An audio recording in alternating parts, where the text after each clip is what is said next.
Assalamualaikum. Halo sobat semua, selamat datang di channel saya, Dinovia Ariza.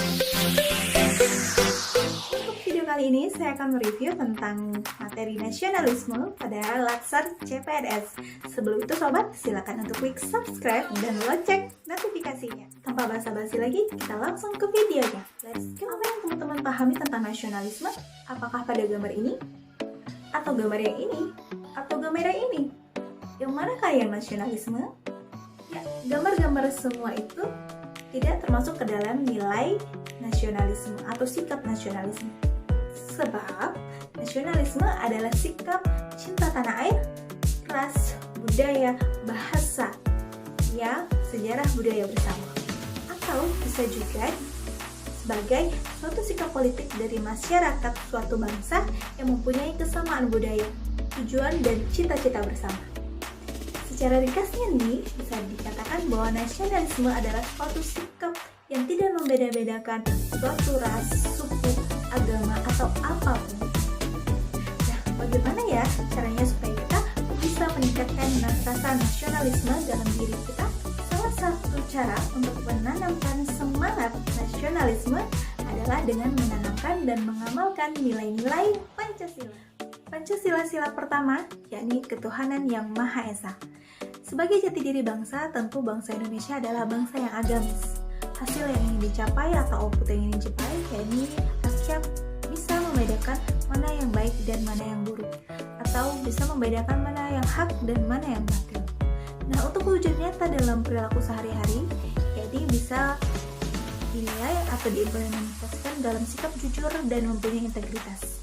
Kemudian punya rasa hormat kepada orang lain, kemudian tidak memaksakan kehendak atau kepada pemeluk agama lain, menjalankan ibadah sesuai dengan agama dan kepercayaan masing-masing dengan khusyuk, kemudian juga bisa hormat pada aturan dan hukum masyarakat.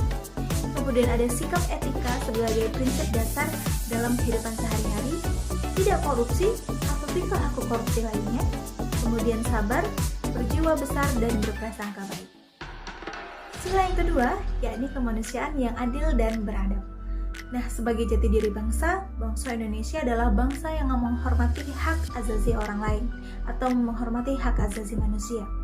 Hasil yang dicapai dari sila yang kedua adalah bahwa kita sebagai rakyat atau masyarakat dapat berlaku adil.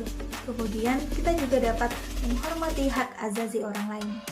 Nah, wujud nyata dalam perilaku sehari-hari, yakni kita mampu untuk bertoleransi, entah itu sesama, entah itu antar suku, entah itu antar agama.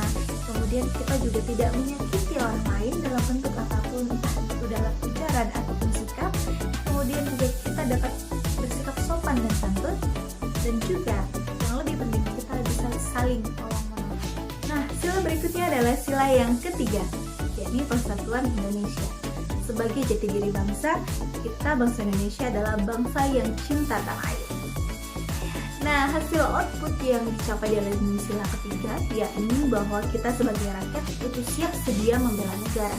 Kita juga siap sedia membela kehormatan bangsa, kemudian kita juga siap sedia untuk menjaga persatuan dan kesatuan Indonesia. Nah, wujud nyatanya dalam perilaku kita sehari-hari, yaitu dengan hidup rukun dan damai, menjaga keutuhan bangsa, kemudian menjunjung tinggi kehormatan bangsa dan negara. Nah, sila yang berikutnya adalah sila keempat, yakni sila kerakyatan yang dipimpin oleh hikmat kebijaksanaan dalam permusyawaratan perwakilan. Sebagai jati diri bangsa, kita adalah bangsa Indonesia yang cinta demokrasi. Hasil output yang ingin dicapai dalam sila keempat, yakni bahwa kita sebagai rakyat itu mampu untuk tidak egois, mampu untuk tidak menang sendiri. Kemudian kita mampu untuk tidak menghalalkan segala cara untuk mencapai tujuan kita. Dan terpenting adalah kita tidak merugikan orang lain atau kelompok lain untuk mencapai tujuan kita.